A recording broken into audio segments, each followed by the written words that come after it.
नमस्कार दोस्तों, मैं शास्त्री विक्रम भाई जोशी मेरे इस YouTube चैनल सुप्रसिद्ध अंबाजी ज्योतिष में आपका स्वागत करता हूं। नमस्कार, जय श्री कृष्ण। दोस्तों, आज हम हमारे इस चैनल में आपको बताएंगे कि कुंडली में कालसर्प दोष उसके क्या नुकसान होते हैं। तो दोस्तों, कुंडली में यानी जन्माक्षर में, अपने जन्माक्षर में कालसर्प योग का क्या नुकसानदायक है उसके बारे में आज हम आपको बताएंगे। दोस्तों, भाइयों और बहनों, मेरा YouTube चैनल सब्सक्राइब कर लीजिए और लाइक कीजिए, शेयर कीजिए और बेल बटन को पुश कीजिए, जिससे मेरे माध्यम से, मेरे ज्योतिष शास्त्र के माध्यम से आप तक कोई भी मैं नई जानकारी आप तक पहुंचा सकूं, जो आपके लिए लाभदायक साबित हो और आपको उसका फल मिले, लाभ मिले, इसके लिए। तो दोस्तों, सब्सक्राइब करना ना भूलें। अगर मेरे इस YouTube चैनल में आप नए हो तो प्लीज़ बेल बटन को पुश कर दीजिए, जिससे मेरे जो भी ज्योतिष विषय के वीडियो या जानकारी है वो आप तक सबसे पहले पहुंचे, और सब्सक्राइब जरूर कर लीजिए। दोस्तों, आज हम बात करेंगे अपने जीवन में, अपने जन्म कुंडली में, अपने हॉरोस्कोप में, यानी कालसर्प योग का क्या योगदान रहता है। तो दोस्तों, ये कालसर्प अपनी कुंडली में जो योग बनता है उसमें दो तरह का होता है। एक होता है अर्ध कालसर्प योग और दूसरा होता है संपूर्ण कालसर्प योग। तो दोस्तों, अर्ध कालसर्प योग हो या संपूर्ण कालसर्प हो, जब हमारा इस तरह से जो जन्माक्षर या जन्म हमारी कुंडली जो है, ये जन्म कुंडली हमारी जब बनती है तो उनमें जिस तरह से ये कुंडली बनी हुई है, उसमें जन्म कुंडली जो बनती है उसमें हमको मालूम पड़ता है कि संपूर्ण कालसर्प योग है या अर्ध कालसर्प योग है। तो दोस्तों, उसमें हमको क्या करना है, अगर किसी लड़की या लड़के की कुंडली में कालसर्प दोष है तो उसको बहुत बाधाएं और बहुत ही कठिनाइयाँ और जीवन में बहुत ही प्रॉब्लमें आती है।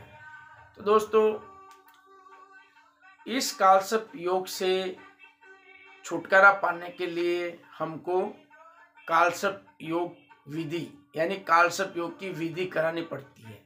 जो कालसर्प योग की विधि होती है वो होती है नदी के किनारे, जैसे नासिक में,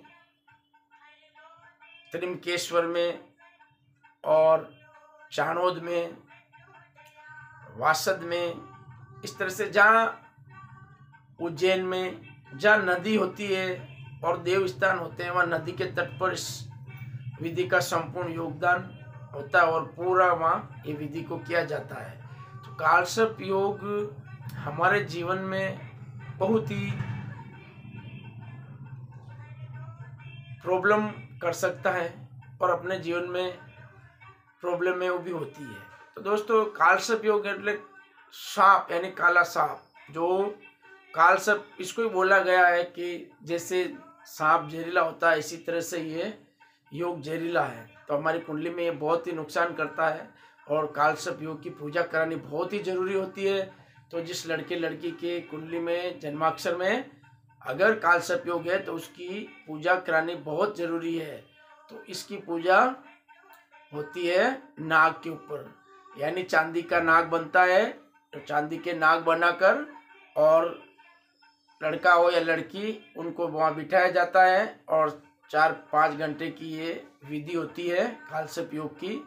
अब आजकल 1 घंटे 2 घंटे में भी ये विधि पूरी कर देते हैं ब्राह्मण लोग।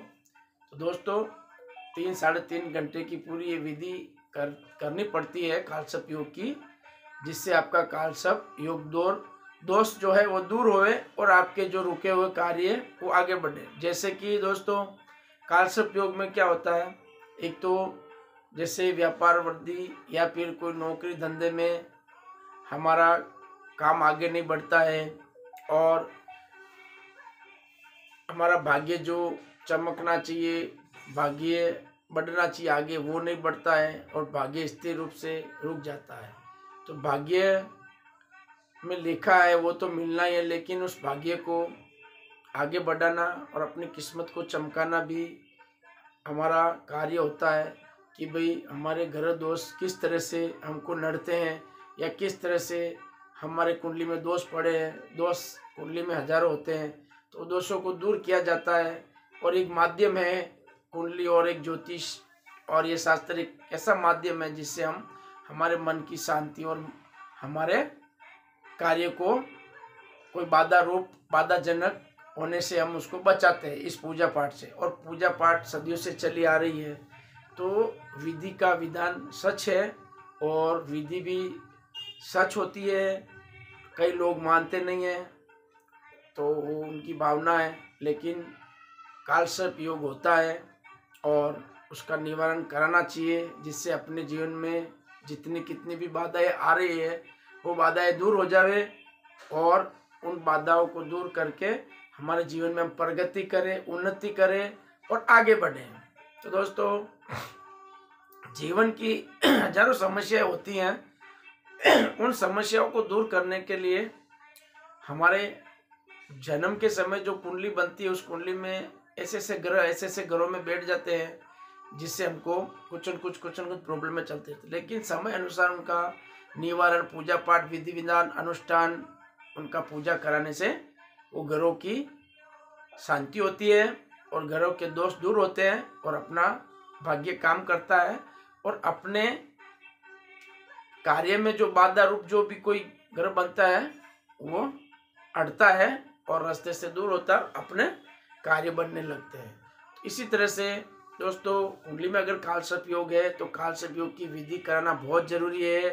कालसर्प योग की विधि करा के हम हमारे कार्य को सफलता दे सकते हैं और अपने जीवन में आगे बढ़ सकते हैं। और खास करके हमारे जीवन में जब लग्न होता है, शादी होती है, तो शादी विवाह में जब शादी अपने करते हैं ना, तो शादी के जीवन काल में, जैसे शादी हो गई और उसका जीवन काल चालू होता है शादी के बाद, यानी घर गृहस्थी में हम जब पैर रखते हैं और घर गृहस्थी हमारी चालू हो जाती है, बच्चे होते हैं, तो ये कालसर्प योग हमारे अगर कुंडली में है तो कालसर्प योग जैसे सांप जैसे किस तरह से होता है उनका जहर, उसी तरह से ये कालसर्प योग एक जहर की तरह काम करता है अपने जीवन में। तो इस तरह कालसर्प योग की पूजा कराने से अपना कार्य सफल हो जाता है। तो दोस्तों, भाइयों और बहनों, मेरा यूट्यूब चैनल सब्सक्राइब करना ना भूलें और बेल बटन को आप दबाइए, जिससे मेरी कोई नई जानकारी आप तक सबसे पहले पहुंचे, और शेयर कीजिए, लाइक कीजिए।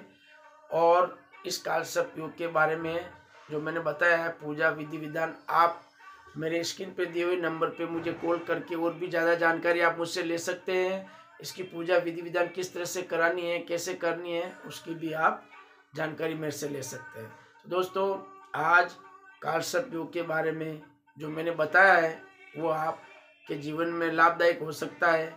हर किसी की कुंडली में कालसर्प योग नहीं होता है और अमुक जो होते हैं इंसान, किसी की कुंडली में अगर कालसर्प योग है तो उसका निवारण कराना चाहिए, जिससे आपके कार्य में जो बाधा है, रुकावट आ रही है, वो बाधा और रुकावट दूर होकर अपना कार्य सफल हो जाए उसके लिए। दोस्तों, नमस्कार, जय श्री कृष्ण, जय माता जी।